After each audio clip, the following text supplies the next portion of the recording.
nom du conseil d'administration du Centre d'histoire, il me fait plaisir de souhaiter la bienvenue à nos membres, citoyens et invités spéciaux présents ce soir pour participer à la dernière conférence avant la période estivale.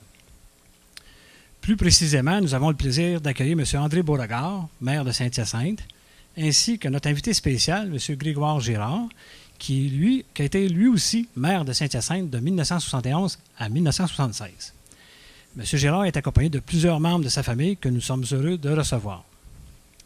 Si je me présente à vous ce soir comme président du Centre d'histoire, eh bien, c'est grâce à M. Girard.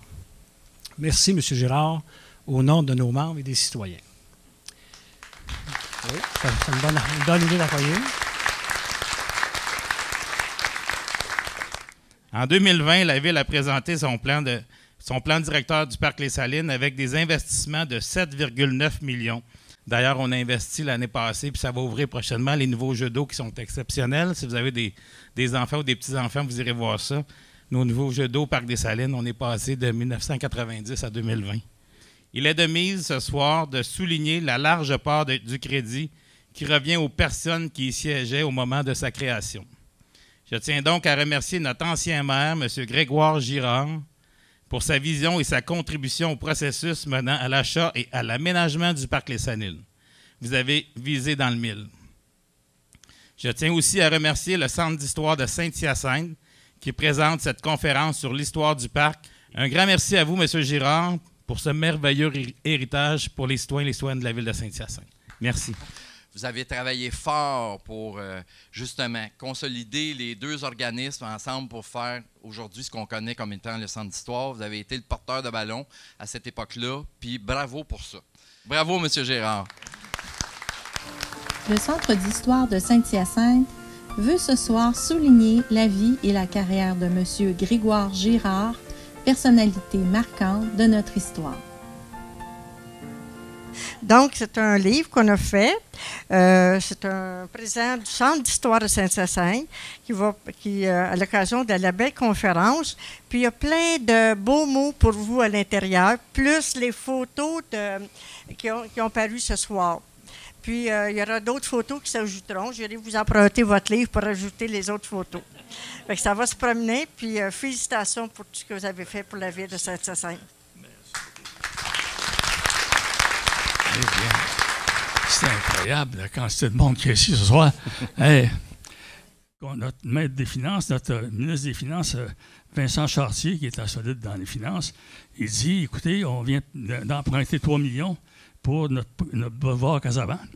On ne peut pas emprunter plusieurs dollars, plusieurs millions pour mais je dis ça, on louait. Ah, c'est ça.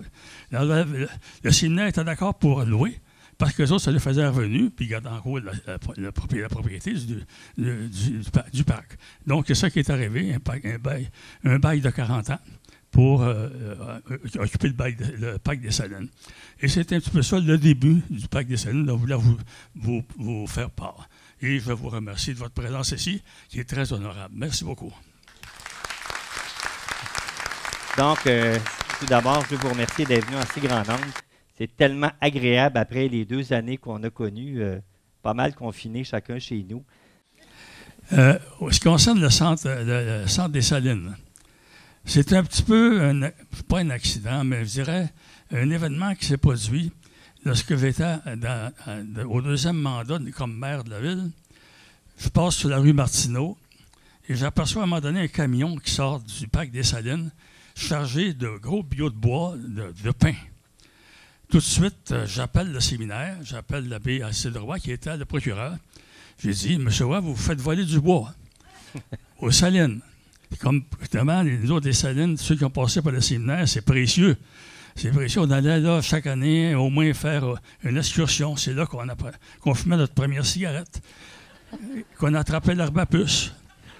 Et puis qu'on faisait aussi l'expérience de l'eau salée dans le fond de la côte. Il y avait un tuyau là,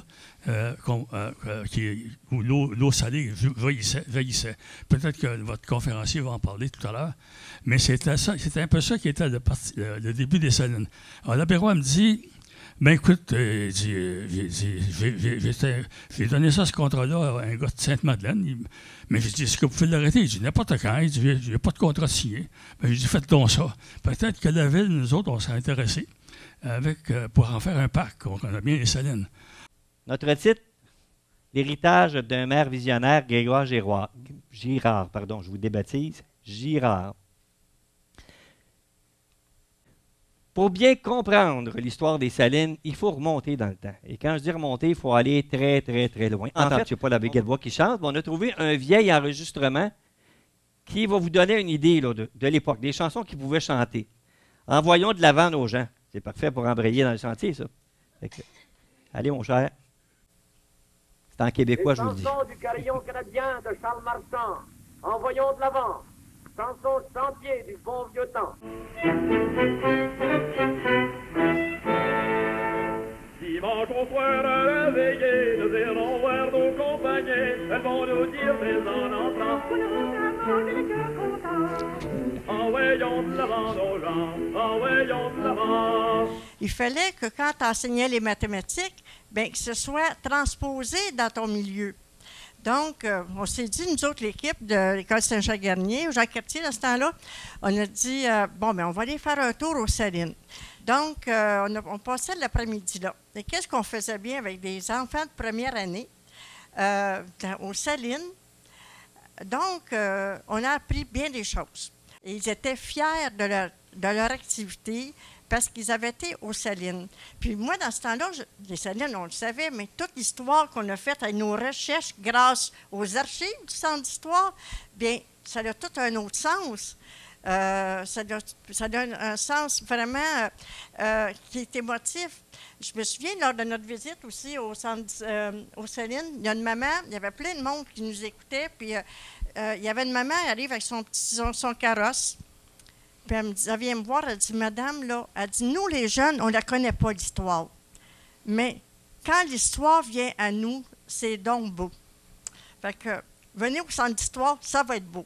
Puis en plus de ça, après toutes ces vagues-là, bien, en 2022, 2 plus 2 égale encore 4.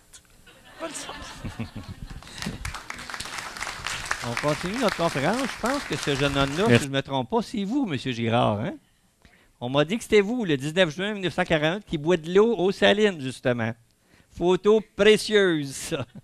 J'ai été maire, moi aussi, mes chers messieurs, de Saint-Hyacinthe-le-Confesseur de 1917 à 1921. On dit que l'eau des Salines était transportée dans un grand tonneau qui reposait sur une voiture à 2 grosses roues et tirée par un cheval. On appelait ça la grosse tonne. Et les descendants de cette famille-là se rappellent avoir vu ça sur le terrain. Évidemment, les roues en hiver étaient remplacées par des patins. On voit ici la fameuse compagnie d'eau minérale de Saint-Hyacinthe, qui a commencé ses activités en 1891 au coin de l'avenue Mont-d'Or et de la rue des Cascades. En 1901, elle a déménagé au 148 de l'avenue Concorde. Photos, j'ai trouvé ces photos-là, j'ai été très surprise. Des photos de l'intérieur, on voit comment ils étaient équipés pour travailler. Ces photos-là, ils datent d'à peu près, celle-là 1900, c'est probablement dans la vieille bâtisse. Celle-là, on voit la nouvelle adresse, donc c'est dans l'autre. L'eau est embouteillée sous le nom de la Philudor. Et j'ai un monsieur qui m'a apporté une belle bouteille ce soir, qui vient de la compagnie d'eau minérale de Saint-Hyacinthe. C'est un trésor, ça. Celle-là, je l'ai cherchée, ça fait des années que je la cherche. Je pense qu'il y en a 2 exemplaires en quelque part, et ils n'ont jamais voulu me les prêter pour faire une conférence. Ils ont trop peur que je la brise. Il a dit un peu, là, tantôt, ça, c'est un article que vous avez écrit dans le Courrier en 2004, qui raconte les débuts, justement, que vous aviez découvert qu'il est en train de faire de la coupe de bois. Puis vous aviez des vues. Là. Quand je vous dis que c'est un visionnaire, il y avait des vues sur ce terrain-là. Il y a de quoi de beau à faire là. Fait que là, comme il nous l'a compté, il a réussi à faire interrompre la coupe de bois, et heureusement pour nous. Les plus vieux d'entre nous reconnaissent le chalet. C'était ça l'édifice. Le premier chalet des Salines, en 83. Et on voit l'intérieur avec le beau gros foyer central. Ça vous rappelle des souvenirs, hein?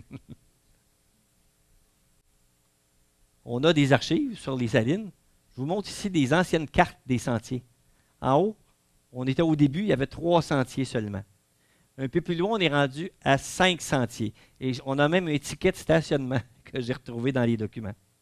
Notre chalet actuel est inauguré en février 2010 et il est vraiment particulier parce qu'il a été entièrement construit avec des matériaux qui provenaient de la région, donc ça réduisait les impacts environnementaux. Les peintures utilisées étaient à faible émission de composés organiques volatiles. Les panneaux de particules n'avaient pas de colle formaldéhyde. Hey, je vous sors des grands mots, hein, là.